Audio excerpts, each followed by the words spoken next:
আসসালামু আলাইকুম। ক্লাস 5 কেমন আছো তোমরা? সবাই ভালো আছো তো? আমি আলহামদুলিল্লাহ ভালো আছি। আমরা আমাদের সাময়িক পরীক্ষার যে নতুন সিলেবাস অর্থাৎ 4, 5, 6 এটা অলরেডি শুরু করে দিয়েছি এবং আমরা গত ক্লাসে পড়েছিলাম বাংলাদেশ ও বিশ্ব পরিচয় বইয়ের অধ্যায় 4 আমাদের অর্থনীতি, কৃষি ও শিল্প। আমরা গত ক্লাসে যেটা আলোচনা করেছিলাম 3টি কৃষি পণ্য এবং আমাদের যে পণ্যগুলো নিয়ে আমরা আলোচনা করেছি সেগুলো ছিল আলু, তৈলবীজ আর মশলা। আমরা বিভিন্ন রকমের মশলা দেখেছি, তৈলবীজ দেখেছি এবং সেই সাথে আমরা গত ক্লাসের পর্যন্ত মোট 6টি কৃষি পণ্য সম্পর্কে জেনেছি। আমাদের আরও অনেক কৃষি পণ্য আছে, কিন্তু সব কিছু আমরা আমাদের বইতে নাই এবং আমরা সবগুলোকে আলোচনা করতে গেলে অনেক সময় লেগে যাবে, তাই না? তো মূলত কৃষি পণ্য কোনগুলো? যেগুলো চাষাবাদ করে কী করা হয়, উৎপাদন করা হয়। তো আজকে আমরা যেটা করব, আমাদের কৃষি পণ্য আলোচনা যেহেতু শেষ, আমরা আজকে করব আমাদের পাঠ 3 অর্থাৎ অধ্যায় 4-এর পাঠ 3, যেখানে 3টি অর্থকরী ফসল নিয়ে আলোচনা করা আছে: পাট, চা আর তামাক।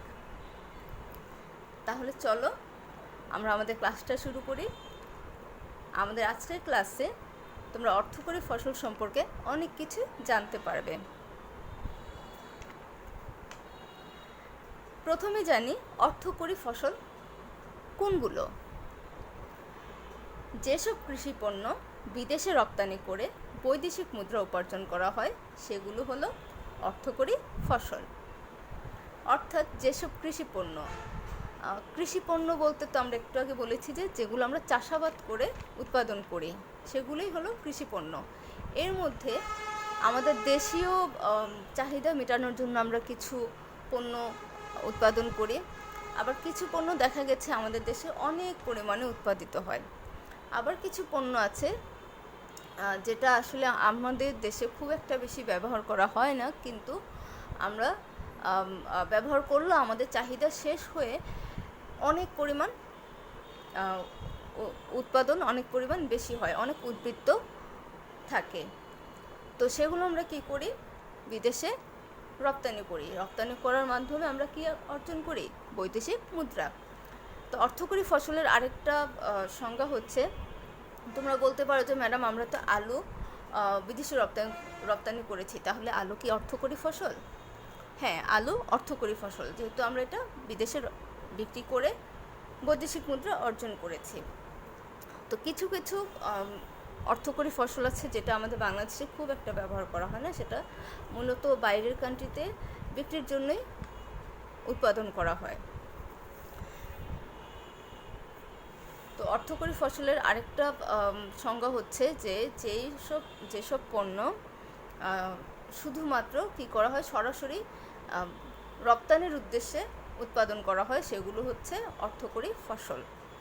তো আমরা মূলত আমাদের বইয়ে যে সংজ্ঞাটা আছে সেটাকেই ব্যবহার করব, যে যেসব কৃষি পণ্য বিদেশে রপ্তানি করে বৈদেশিক মুদ্রা উপার্জন করা হয় সেগুলোকে অর্থকরী ফসল বলে। অর্থকরী মানে অর্থ মানে টাকা, যে ফসলগুলো বিক্রি করে আমরা টাকা ইনকাম করছি, বৈদেশিক মুদ্রা আয় করছি।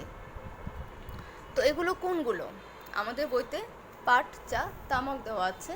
আমি তোমাদেরকে এখানে আরও কিছু অর্থকরী ফসলের নাম দিচ্ছি। যেমন দেখো, পাট, চা, আখ, তামাক, রেশম সুতা, যেটা আমরা সাধারণত ইংরেজিতে সিল্ক বলি, আমরা বলি না সিল্ক সুতা, সে সিল্ক সুতা বাংলায় হচ্ছে রেশম সুতা। তারপর তুলা, রাবার আর সুপারি। এখানে পানও আছে, অর্থকরী ফসল পান আছে। তো এখানে যেটা আমরা দেখছি আমাদের বইতে যেটা আলোচনা করেছে পাট, চলো আমরা দেখি আমাদের বইতে পাট সম্পর্কে কি বলা আছে। পাট হলো আমাদের প্রধান অর্থকরী ফসল। তার মানে আমাদের প্রধান অর্থকরী ফসল কোনটা? পাট। বিশ্বে ভারতের পরে বাংলাদেশেই সবচেয়ে বেশি পাট উৎপন্ন হয়। তাহলে বিশ্বে ভারতের পরে বলছে, তার মানে সবার আগে ভারত, তাই না? ভারতের পরে বাংলাদেশ, তার মানে ভারত আগে, এরপর বাংলাদেশ। ভারতের স্থান পাট উৎপাদনের জন্য প্রথম, আর তৃতীয় স্থানে কে? বাংলাদেশ। তোমরা কি জানো সারা বিশ্বে, এশিয়া মহাদেশ না কিন্তু, সারা বিশ্বে, পুরা বিশ্বে যে পাট উৎপন্ন হয়, যতটুকু পাট উৎপন্ন হয়, যতটুকু পাটের দরকার হয়, তার 1/3 পাট বাংলাদেশে উৎপন্ন হয়। সারা বিশ্বে যে পাট উৎপন্ন হয় তার 1/3 পাট বাংলাদেশে উৎপন্ন হয়। এই যে পাটটা উৎপন্ন হয়, বাংলাদেশের কোন কোন অঞ্চলে এই পাটটা বেশি উৎপন্ন হয়? দেখো আমাদের দিয়ে দিয়েছে ময়মনসিংহ, ফরিদপুর, কুমিল্লা, পাবনা, কুষ্টিয়া, যশোর ও নওগাঁ জেলায় বেশি পাট উৎপন্ন হয়। কোন কোন জেলায়? আবার বলছি, ময়মনসিংহ, ফরিদপুর, কুমিল্লা, পাবনা, কুষ্টিয়া, যশোর ও নওগাঁ জেলায়। এর মধ্যে বাংলাদেশে পাট উৎপাদনের সবচেয়ে বেশি বিখ্যাত কোন জেলা জানো? বাংলাদেশে পাট উৎপাদনে সবচেয়ে বিখ্যাত হলো ফরিদপুর এলাকা, ফরিদপুর জেলা। এই যে পাট, সব কিছুই তো চাষাবাদের একটা সময় থাকে। তোমরা কি জানো পাট চাষের সময় কোনটা? অর্থাৎ কখন পাটটা আমরা বপন করি আর কখন পাট আমরা কেটে ফেলি? আমরা যে পাটের বীজ বপন করি, বাংলাদেশে পাটের বীজ বপন থেকে একদম পাটটা যে কেটে ফেলা হয় সেই পর্যন্ত সময় হচ্ছে বাংলা মাসের ফাল্গুন মাসের শেষ থেকে আষাঢ় মাসের শেষ পর্যন্ত। অর্থাৎ বর্তমান এই যে এখন যে আমরা সময় কাটাচ্ছি, এটা হলো বৈশাখ মাস, তাই না? এটা বৈশাখ মাস। তার মানে এখন কি পাটের সময়, পাট চাষের সময়। এখন চাষিরা কি করবে?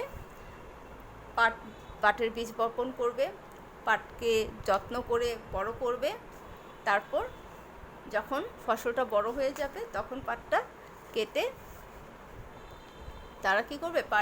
পাট থেকে রশি তৈরি করবে, পাট দিয়ে যে বিভিন্ন দ্রব্য তৈরি হয় সেগুলো পাটটাকে সেই দ্রব্য তৈরি করার জন্য উপযোগী করে তুলবে।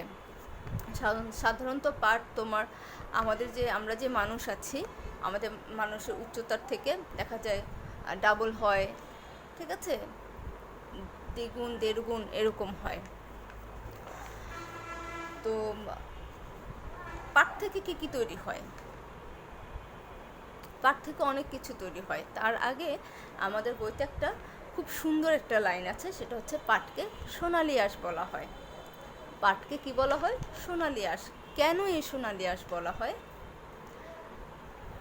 আচ্ছা, স্বর্ণ দেখতে কিন্তু সোনালি রং, তাই না? গোল্ড বিক্রি করে আমরা কি করি? অনেক টাকা পাই না? আচ্ছা, যেহেতু পাট আমরা বেশিরভাগ পাট কি করি? রপ্তানি করি। তার মানে আমরা অনেক টাকা উপার্জন করি, বৈদেশিক মুদ্রা অর্জন করি। এই জন্য একে স্বর্ণের সাথে তুলনা করা হয়েছে। আরেকটা কারণ হচ্ছে পাট যখন শুকিয়ে যায়, যখন এটা রশির মতো হয়ে যায়, ঠিক আছে, পাটের যে আঁশটা সেটা যখন একেবারে শুকিয়ে যায় তখন এটা দেখতে সোনালি রঙের দেখা যায়। তো যখন আমাদের প্রশ্ন হবে যে পাটকে সোনালি আঁশ কেন বলা হয়, আমরা প্রথম যে কথাটি লিখব সেটি হচ্ছে পাট রপ্তানি করে বাংলাদেশ প্রচুর বৈদেশিক মুদ্রা অর্জন করে এবং পাটের আঁশের রং সোনালি থাকায় পাটকে কি বলে? সোনালি আঁশ বলা হয়।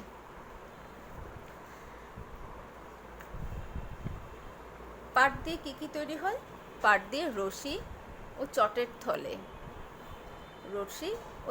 থলে। এই চটটা অনেক অঞ্চলে আঞ্চলিক ভাষায় ছালা বলা হয়।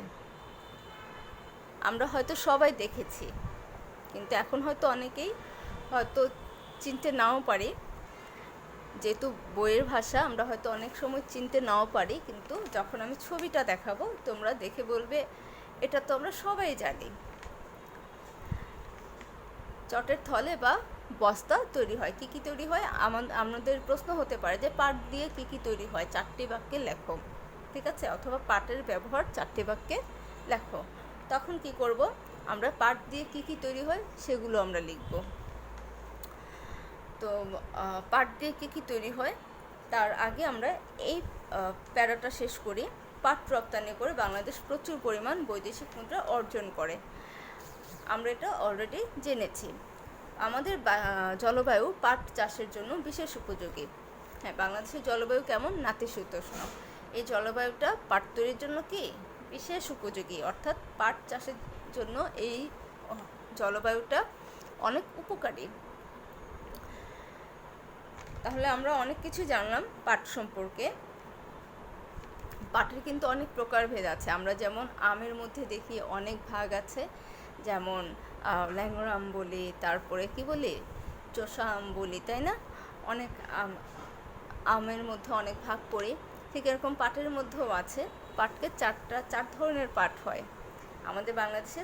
শুধু বাংলাদেশ না, সারা বিশ্বে 4 ধরনের পাট হয়। সেটা হচ্ছে আমরা বাংলাদেশের জন্য যেগুলো নামকরণ করেছি সেগুলো হলো দেশি পাট, তোষা পাট, কেনাফ পাট আর মেস্তা পাট। তো আমরা আমাদের বইয়ের বাইরেও পাট সম্পর্কে 2-1টা তথ্য জানলাম,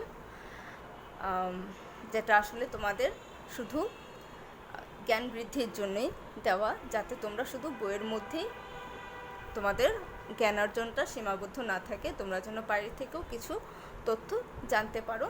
সেজন্য তথ্যগুলো তোমাদেরকে সরবরাহ করলাম। তো চলো আমরা দেখি পাট থেকে কী কী তৈরি হয়। এই যে দেখো পাটের ক্ষেত, দেখো চাষিরা কিভাবে পাট তুলে তুলে বেঁধে বেঁধে পাটের যে ক্ষেতটা সেটা পাটগুলো কেটে কেটে নিয়ে যাচ্ছে। তো এটা মূলত পাটের যেটা হচ্ছে সাধারণত পাট ক্ষেত বলতে যেটাকে বুঝি, ঠিক আছে। পাটের শাক তো আমরা অনেকেই খেয়েছি, তাই না? শুধু ওরা কী করে, পাতাটাকে ছাড়িয়ে তারপর শুধু যে ডালটা আছে এই ডালটা দিয়েই আমাদের এত কিছু তৈরি হয়। এই ডালটা থেকেই আঁশ তৈরি হয়। কিভাবে হয় দেখো, এই যে দেখেছো, দেখো এটা কিন্তু দেখতে গোল্ডেন কালার। আমরা যে বলেছি পাটকে সোনালি আঁশ বলা হয়, এই রঙটার জন্য পাটকে সোনালি আঁশ বলা হয়, কারণ এটা সোনালি রঙের। পাট থেকে অনেক কিছু হয়। পাট থেকে এখন বর্তমান জগতে আধুনিক যে যন্ত্রপাতি আছে, আধুনিক প্রযুক্তি ব্যবহার করে পাট থেকে যে আঁশটা বের হয় সেটা দিয়ে আঁশটাকে এমনভাবে উপযোগী করা হয় যে ওটা দিয়ে বস্ত্রও তৈরি করা যায়। বস্ত্র বলতে তোমার শাড়ি, সালোয়ার কামিজ, তারপর কোট, জুতো, এমনকি অনেক সুন্দর গহনাও বানানো যায়। চলো আমরা দেখি পাট দিয়ে কী কী বানাচ্ছে। এই হচ্ছে বস্তা। এই বস্তা দেখেছো সবাই? এটাকেই আমরা বলি চটের বস্তা, যেটা সাধারণত পাট থেকে তৈরি। এই হচ্ছে পাটের শাড়ি আর পাটের তৈরি কোট। এই হলো পাটের তৈরি জুতো। আর দেখো সাথেই আছে সুন্দর একটি গহনা। পাটের তৈরি ব্যাগ, এটা আমাদের খুবই পরিচিত একটি ছবি, তাই না? পাটের তৈরি বিভিন্ন ধরনের ব্যাগ আছে। আমরা কি করি, এই ব্যাগগুলো সাধারণত দৈনন্দিন জীবনে ব্যবহার করে থাকি। তো এই গেল আমাদের পাট নিয়ে আলোচনা। আমরা এরপর কি করব, বাংলাদেশের চা নিয়ে আলোচনা করব। চায়ের আদিবাস কোথায় জানো তোমরা? চায়ের আদিবাস হলো চীন। চায়ের আদিবাস চীন। বাংলাদেশের অর্থনীতিতে চা গুরুত্বপূর্ণ ভূমিকা পালন করে। অর্থাৎ বাংলাদেশের অর্থনীতিতে চা গুরুত্বপূর্ণ ভূমিকা পালন করে, এর মানে হচ্ছে চা বিক্রয় করেও আমরা অনেক বৈদেশিক মুদ্রা অর্জন করি, যেটা আমাদের অর্থনীতিতে যোগ হয়। বাংলাদেশের কোথায় কোথায় চা হয়? বাংলাদেশের সিলেট ও চট্টগ্রামে চা বেশি উৎপন্ন হয়। কোথায়? সিলেট ও চট্টগ্রামে। আমাদের চায়ের যে বাগানগুলো আছে তার সবচেয়ে বেশি হচ্ছে মৌলভীবাজারে। আমাদের এ পর্যন্ত 163টি চা বাগান আছে। বাংলাদেশে টোটাল 163টি চা বাগান আছে। তার মধ্যে 90টা চা বাগান হচ্ছে সিলেটের মৌলভীবাজারে। 90টি চা বাগান কোথায়? সিলেটের মৌলভীবাজারে। আর এই যে চা উৎপাদন করতে বাংলাদেশ 10ম স্থানে আছে। সারা বিশ্বে যে চা উৎপাদন হয় বাংলাদেশ কত নম্বর? 10ম স্থানে। কিন্তু চা রপ্তানিতে, অর্থাৎ চা বিক্রয় করে যে বৈদেশিক মুদ্রা অর্জন করে, সেটাতে আছে কত? 15তম। তো এই যে চা, আমরা জানি কি সিলেট ও চট্টগ্রামে চা বেশি উৎপন্ন হয়। আর আমাদের চা বাগান সবচেয়ে বেশি কোথায়? সিলেটের মৌলভীবাজারে। তো বর্তমানে কি হচ্ছে? দিনাজপুর ও পঞ্চগড় জেলাতেও চা চাষ করা হচ্ছে।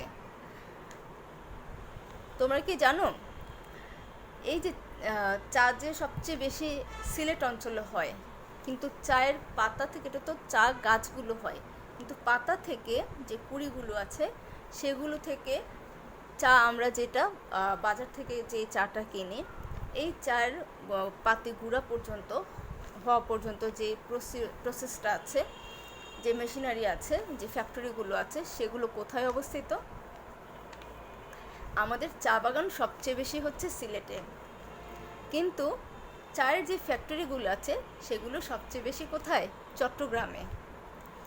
তার মানে আমাদের শ্রীমঙ্গলে অল্প কিছু সংখ্যক আছে যেখানে তোমার চা পাতা থেকে কি করা হয়, আমরা যে চাটা খাই, যে পাতিটা আমরা বাজার থেকে কিনি, সেই পাতি পর্যন্ত, এটাকে প্রসেস করে আনা পর্যন্ত যে সেই ফ্যাক্টরিগুলো অল্প কয়েকটা আছে শ্রীমঙ্গলে, আর বেশিরভাগই আছে চট্টগ্রামে। সিলেট থেকে চায়ের পাতাগুলো সংগ্রহ করে এগুলোকে কোথায় নিয়ে যাওয়া হয়? চট্টগ্রামের সেই কারখানাগুলোতে নিয়ে যাওয়া হয়। বাংলাদেশের চায়ের বিশেষ সুনাম থাকায় বিদেশে এর চাহিদা রয়েছে। বাংলাদেশের চায়ের অনেক সুনাম, এবং বাংলাদেশের চাগুলোকে যে আমরা কারখানায় যে প্রসেস করা হয়, এখানে 2-3টা গ্রেড করা হয়। শুধু 2-3টা না, আরও বেশি গ্রেড করা হয়, 5-6টা গ্রেডও করা হয়।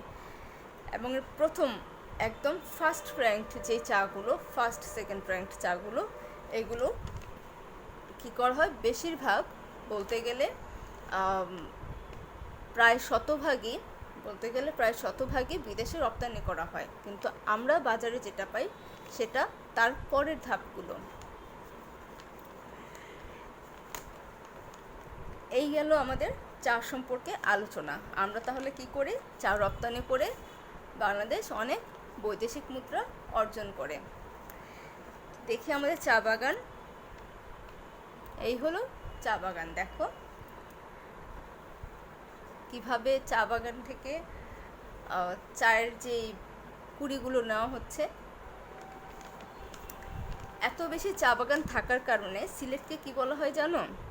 2টি পাতা 1টি কুড়ির এলাকা। সিলেটকে কি বলা হয়? 2টি পাতা 1টি কুড়ির এলাকা। কারণ চায়ে কিন্তু দেখবে, আমরা যখন চায়ের যে কোনো চা পাতার যে প্যাকেটগুলো আছে সেখানে কি দেখবো? 2টো পাতা ছড়িয়ে আছে আর মাঝখানে একটা কুড়ি আছে। এই কারণে চায়ের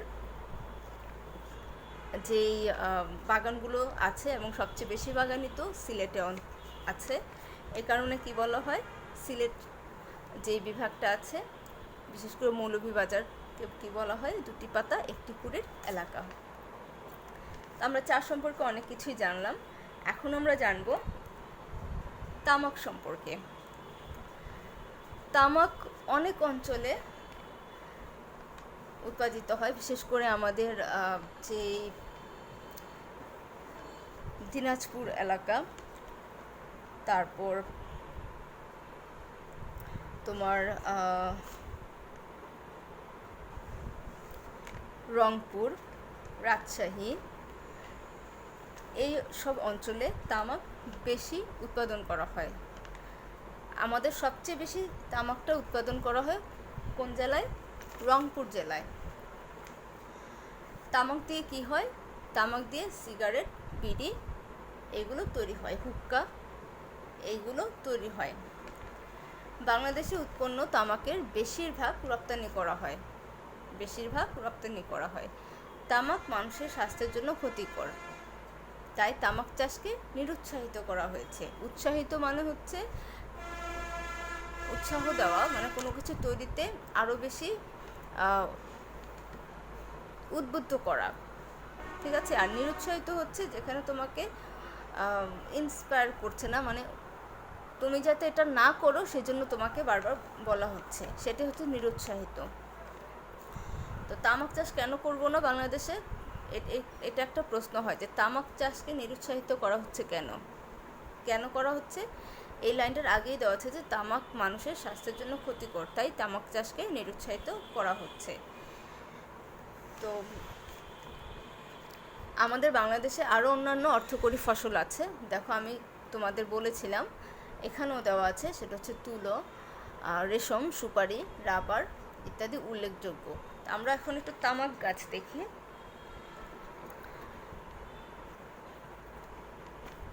এই হচ্ছে তামাক গাছ। তামাক যে চাষ করা হচ্ছে এ হচ্ছে তামাক। এই পাতাগুলোকে আগুনে পুড়িয়ে কি করা হয়? যে পোড়া যে পাতাগুলো আছে সেগুলোকেই আগুনে পোড়ানোর পরে ওইগুলো দিয়ে সিগারেট বানানো হয়, হুক্কা বানানো হয়, মানে নেশার দ্রব্য। তামাকটা সাধারণত নেশার দ্রব্য হিসেবে ব্যবহার করা হয়, এই জন্যই এটা স্বাস্থ্যের জন্য ক্ষতিকর। আর এটাকে চাষ করতে বাংলাদেশ সরকার কী করে? নিরুৎসাহিত করে।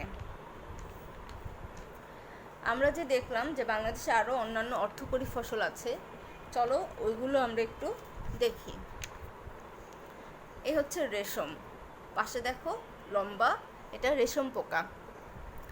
এই রেশম পোকা থেকে রেশম সুতার তৈরি। এই রেশম পোকাটা কি হয় জানো? রেশম পোকাটা একসময় মরে যায় ছোট, আমরা যে বাদাম যে খাই, বাদামের খোলসের মতো ছোট্ট একটা খোলস থাকে, খোলসের মতো তৈরি হয়, এবং সেই খোলসটা থেকে পরে ছোট ছোট প্রজাপতি তৈরি হয়। মূলত এই রেশম পোকার যে ডিমটা, যেটা তোমার রেশম পোকাটা মারা যেটা হয়, যে ছোট একটা খোলসের মতো হয়, সেটা থেকে কি হয়? প্রজাপতি তৈরি হয়। এই হচ্ছে রেশম সুতা, যেটাকে একদম সেটা হচ্ছে একদম সুতাটা, যে সুতাটা আসলে রেশম পোকা থেকে নেওয়া, কোনো আলাদা রং দেওয়া নাই। এটাকেই বিভিন্ন রঙের করে বিভিন্ন রঙের সিল্ক সুতা তৈরি করা হয়। এটা হচ্ছে আখ। এই আখ থেকে কি করা হয়? চিনি তৈরি করা হয়। আখ থেকে গুড় তৈরি করা হয়। আবার এই আখ কি করি আমরা? চিবিয়ে চিবিয়ে খাই, খুব মজা, তাই না? এই হচ্ছে তুলা। দেখো তুলা চাষ কিভাবে করা হয়। অনেক তুলা, এটা হচ্ছে তুলো গাছে তুলো হয়ে আছে। এই তুলোই কি হয়? আমাদের বিভিন্ন প্রয়োজনীয় সামগ্রী তৈরিতে ব্যবহার করা হয়। এটা হচ্ছে সুপারি। আমরা কম বেশি সবাই সুপারি দেখি, তাই না? সুপারি চিনি। আমরা রেশম সুতা দেখেছি। রেশম সুতা সাধারণত বেশিরভাগ রাজশাহী ও বগুড়া অঞ্চলে কি করা হয়? এই রেশম সুতাটা আমরা যেটা দেখেছি, এটা রাজশাহী ও বগুড়া অঞ্চলে উৎপাদনটা বেশি হয়। তারপর আমরা আখ দেখেছি। আখটাও রংপুর, দিনাজপুর, রাজশাহী এলাকায় উৎপাদন করা হয়। তারপর আমরা দেখেছি তুলাটা রংপুর আর দিনাজপুর এলাকায় তৈরি হয় বেশি। এরপর আমরা দেখছি সুপারিটা কোথায় হয়? সুপারিটা বাংলাদেশের সব জায়গাতেই হয়, মূলত একটু পাহাড়ি অঞ্চল, একটু যেমন কুমিল্লা আছে, চট্টগ্রাম আছে, আবার দিনাজপুর, রংপুরও আছে, যেখানে সুপারিটা অনেক বেশি উৎপাদন করা হয়। পানও একটি অর্থকরী ফসল। পান তো আমরা সবাই চিনি, তাই না? কিন্তু পান চাষ করা হয় কিভাবে, আমরা কি সেটা জানি? এই হচ্ছে পান গাছ। এই পানগুলোকে কি করে আলাদা করে নিয়ে তারপর বাজারে বিক্রির জন্য নিয়ে আসা হয়। এটা হচ্ছে রাবার গাছ। আমরা জেনেছি যে রাবারও একটি অর্থকরী ফসল। এটা হচ্ছে রাবার গাছ। আর এই গাছের কষটা থেকেই রাবার তৈরি হয়। এই রাবারকে এই জন্য কী বলা হয়, এই যে কষটা যে নেওয়া হচ্ছে গাছ থেকে, এটাকে বলা হয় সাদা সোনা। এটাকে কি বলা হয়? সাদা সোনা বলা হয়। এই রাবার থেকেই ভলকানাইজিংয়ের মাধ্যমে এটাকে প্রসেসিং করে কি করা হয়, বিভিন্ন ধরনের পণ্য তৈরি করা হয়। এর মধ্যে আছে জুতা, তারপর বিভিন্ন চিকিৎসার অনেক সরঞ্জামাদি, যারা পড়াশোনা করে ডাক্তারি, তাদের অনেক সরঞ্জামাদি তৈরি হয়।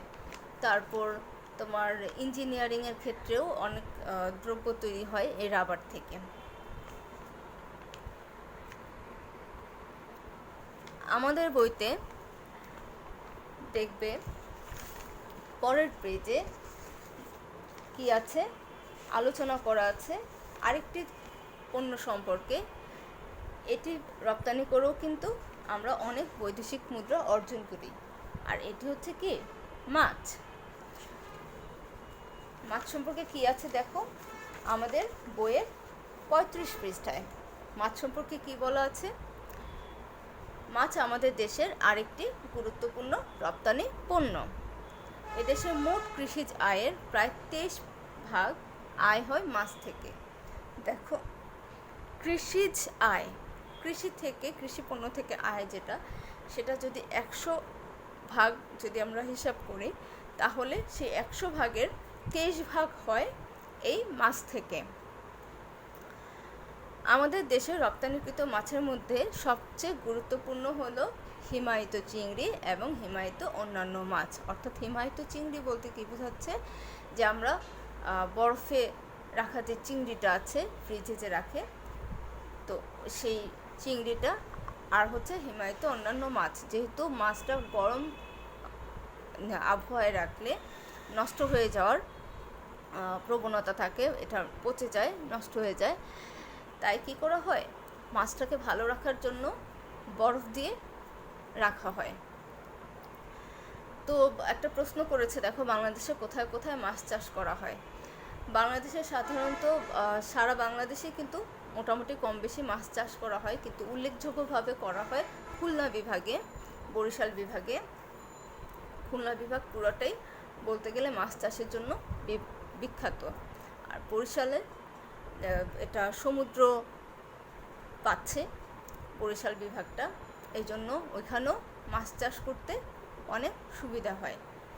আচ্ছা, তো আমাদের যে মিঠা পানির মাছ, এই মিঠা পানির মাছের জন্য কিন্তু অনেক হাওর বাওর, যে আমরা দেখি হাওর, বিল, সেগুলোতেও মাছ চাষ করা হয়, নদীতে মাছ চাষ করা হয়।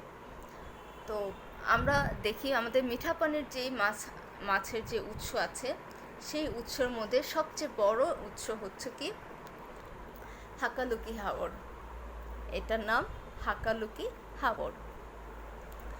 এই হাওরটা সিলেটে অবস্থিত এবং এটার বেশিরভাগ, একদম প্রায় 70% হচ্ছে মৌলভীবাজারে। এই হাওর 240টি ছোট বড় বিল আর 10টি ছোট বড় নদী একসাথে করে এই হাওরটার বিস্তৃত। এটার মোট আয়তন হচ্ছে 4400 হেক্টর। কিন্তু বর্ষাকাল যখন পানি চতুর্দিকে ভরে যায়, তখন এটার আয়তন হয়ে যায় 18,000 হেক্টর। তো এই যে হাকালুকি হাওর, এই হাওরে এটা মূলত 5টা এলাকা নিয়ে, সিলেটেরই 5টা এলাকা নিয়ে এই হাওরটা বিস্তৃত। এর বেশিরভাগই হচ্ছে মৌলভীবাজার, আর অল্প সংখ্যক পড়েছে, প্রায় 70 ভাগ পড়েছে মৌলভীবাজারে, আর 30 ভাগ পড়েছে সিলেট জেলার 2-একটা উপজেলাতে।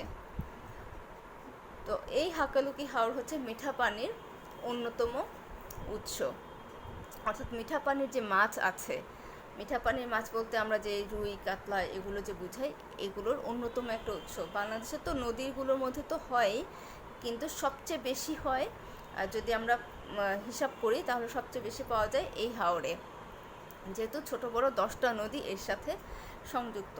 এবং তোমরা অবাক হবে যে এটা শুধু বাংলাদেশেরই সবচেয়ে বৃহত্তম হাওর নয়, এটা এশিয়া মহাদেশের মধ্যেও, সারা এশিয়া মহাদেশ এর মধ্যেও অন্যতম বৃহত্তম হাওর। তো এই হাওরে মাছ পাওয়া যায় অনেক। এই হাওরে অনেক সৌন্দর্য আছে। দেখো, আমরা এই হাওরটার কিছু ছবি দেখাচ্ছি। এটা হচ্ছে হাওরে মাছ ধরার ছবি। এটা হচ্ছে অতিথি পাখির ছবি। এই হাওরে শীতকালে প্রায় 1 লাখের উপরে অতিথি পাখি আসে। তো এই হচ্ছে আমাদের হাকালুকি হাওর। এই হাকালুকি হাওরকে মাছের জন্য, আমরা পড়ছিলাম মাছের জন্য বিখ্যাত, এই মাছের স্বর্গরাজ্য বলা হয় এই হাকালুকি হাওরকে। তো আমি একটা দেখালাম, এরকম আরও অনেক আছে বাংলাদেশে। তো আমি সবচেয়ে বড় যে হাওরটা সেটাকেই নিয়ে তোমাদের ক্লাসটা তৈরি করেছি। এছাড়া আমাদের বাংলাদেশের সব নদীতেই মাছ হয়, তারপর সব নদীতেই মাছ চাষ করা হয়। আমাদের বঙ্গোপসাগরেও যেটা আছে, সাগর এলাকার ওইদিকে সাগরের মাছ আছে, ঠিক আছে। তারপর মিঠা পানির মাছ যেমন খুলনাতে হ্যাচারি তৈরি করে কি করা হচ্ছে, চাষ করা হচ্ছে। মৌলভীবাজার নয়, ভোলাতে, বরিশালের ভোলাতে, বরিশাল, ভোলা এই সমস্ত এলাকায় কী করা হচ্ছে, মাছের চাষ করা হয়। কারণ ওগুলো মাছ চাষ করতে পানি দরকার, এবং এগুলো হচ্ছে সমুদ্র তীরবর্তী এলাকা। ওইখানে কি করা হয়, পানিটা পেতে সহজ হয় এবং মাছ চাষ করতেও খুব সহজ হয়। খুলনা অঞ্চল পুরোটাই মাছের জন্য বিখ্যাত। আমরা জানলাম আজকের অর্থকরী ফসল সম্পর্কে। এর মধ্যে কি কি জানলাম? আমরা জানলাম পাট, চা, তামাক সম্পর্কে। আমরা অল্প পরিসরে জেনেছি তুলা, রেশম, সুপারি, রাবার, পান, আর তারপর আর কি সম্পর্কে জেনেছি, রেশম সম্পর্কে জেনেছি, তাই না? তারপর আমরা জেনেছি আখ সম্পর্কেও জেনেছি। আমরা জেনেছি মাছের উৎস সম্পর্কে, এবং সবচেয়ে বড় মিঠা পানির উৎস যেটা, মিঠা পানির মাছের উৎস যেটা, সেটা কি, হাকালুকি হাওর, সে সম্পর্কে।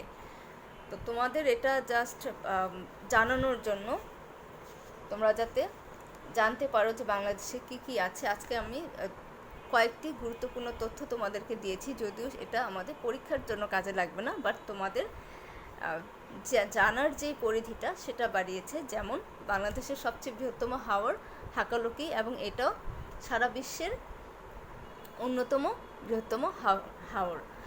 সারা বিশ্বের না, এটা এশিয়া মহাদেশের অন্যতম বৃহত্তম হাওর। আমরা জেনেছি পাট সম্পর্কে, যে বাংলাদেশে সারা বিশ্বের 1/3 পাট উৎপাদন করা হয়। আমরা জেনেছি চা সম্পর্কে, যে চায়ের আদিবাস চীন, এবং বাংলাদেশে সবচেয়ে বেশি চায়ের বাগানগুলো কোথায়, মৌলভীবাজারে। তামাকের জন্য আমরা জেনেছি যে তামাক কিভাবে করা হয়, যে গাছটাকে পুড়িয়ে তারপর সেই ছাইগুলো, সেই পোড়া যে অংশগুলো, এগুলোকে কি করা হয়, নেশাদ্রব্য, বিভিন্ন ধরনের নেশাদ্রব্য বানানো হয়, যেমন বিড়ি, সিগারেট, হুক্কা, তাই না? তারপর আমরা জেনেছি রেশম পোকাটা কিভাবে সুতা তৈরি করে। তো এই হচ্ছে আমাদের আজকের ক্লাস। তোমরা এই অধ্যায়ের যেটা করবে, তোমাদের জন্য সবসময় যেটা বলা যায়, আগে বইয়ের রিডিংটা ভালো করে পড়বে। আমি যেখানে আন্ডারলাইন করেছি সেই লাইনগুলোতে সেই শব্দগুলো হচ্ছে তোমাদের গুরুত্বপূর্ণ শব্দ, এবং ওগুলো ছাড়াও দেখা যাবে যে কী করছি, আমি হয়তো তোমাদেরকে শূন্যস্থান দিচ্ছি, যাতে তোমরা পারো সেজন্য কি করবে, বই রিডিংটা ভালো করে পড়বে। আর এই 3 পার্ট 3-এর যেই সংক্ষিপ্ত প্রশ্নগুলো হয় এবং রচনামূলক যে প্রশ্নগুলো হয় কাঠামোবদ্ধ, সেগুলো তোমরা ভালোভাবে পড়ে নেবে। সবার আগে কোনগুলো পড়ব? সবার আগে বোর্ডের কাঠামোবদ্ধ পড়ব, তারপরে বিভিন্ন স্কুলে যেইগুলো এসেছে সেগুলো পড়ব। এটা কোথায় পাবো?